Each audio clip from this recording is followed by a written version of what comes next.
So I'm coming to you from my bathroom because it's the lightest room in the house because I can't really do this outside. I know there hasn't been an update in a long time as far as my attempts to volunteer for wildlife rescue in the Gulf, mainly because I haven't gotten the call yet.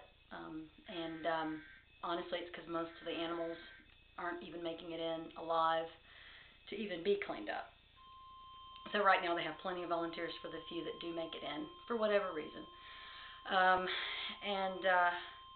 But I do want to do a quick response, since it's kind of timely, to the criticisms that that many of the wildlife rehab people have gotten by people who've complained that there's too much training, and they've said, how hard can it be to wash a pelican off with, Dawn dishwashing liquid or whatever. And I can understand that from people who have not worked with wildlife or animals, that they think it's just a bird and it shouldn't be that difficult. You guys, most of you know that I'm at Cluck and Nay Farms also, and so I work with chickens. And I have a pet chicken by the name of Floyd, a Barred Holland, and he's a rooster. And today I normally shift him out, like move him out if I'm getting ready to work in the coop or whatever, because it's his job to protect the hens, which means against me. So he can attack and be generally ornery.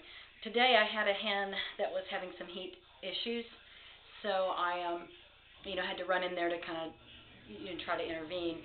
In doing so, I was a little hasty and didn't notice that Floyd was indeed in the hen house.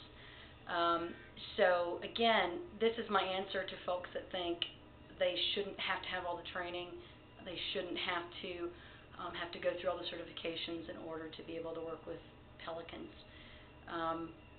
So this is what happened. I'm going to scan down. You'll notice that I'm wearing jeans,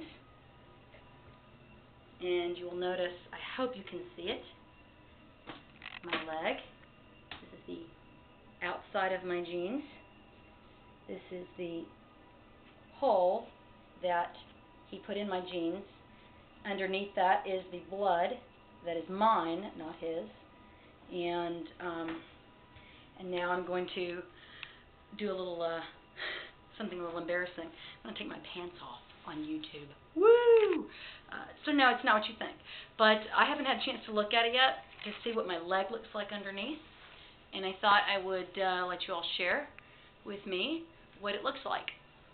The bruise hasn't set up yet, obviously. Now while I scan down, I'm going to turn the camera away ever so slightly because I'm a little shy about showing my underwear on YouTube. And this is the hole that is in my leg. As you can see, it's not bad, but I do need to make it bleed a little bit because it is kind of deep and punctures are nasty. And there is a lot of bacteria, including tetanus, involved in farm work. So I'm going to take care of that. So the next thing I'm going to show you is what happened last week, or 2 weeks ago, and it has already cleared up quite a bit. That this bruising is where he got me through my work pants and work boots. He also put a hole in my work boots. Again, that was when I made the decision to start shifting him out, because before I was just catching him and grabbing him and holding on to him while I did my chores. But obviously that is not a safe option. So keep in mind, this is a rooster. This is a rooster that used to sit on my lap last year before his testosterone kicked in. He's just doing his job. He's protecting his girls. But this is a tame, domesticated animal, and it is a chicken. If you look at the size difference between a chicken and a pelican, you might want to rethink the argument that we shouldn't have to have a lot of training to work with these animals. I hope that kind of clears it up. There are other animals such as the sandhill crane, different cranes that are, had to hide my underwear again, Different cranes that appear to be just sweet little shorebirds, they can actually break your femur with their wing. They have long necks. They can literally take your eyes out.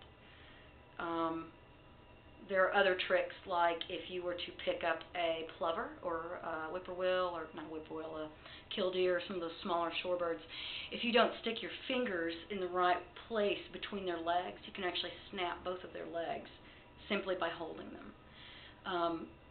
This is why they're so strident about training. I know that everybody wants to help. I do too. I really, really want to help, but that is why they're so strident about it. I hope that clears some things up. But again, that's a chicken that just wore me out, and I've got 20 years of experience working with critters. So it's just something to keep in mind. In the meantime, if you want to go work with wildlife, it's time to get trained.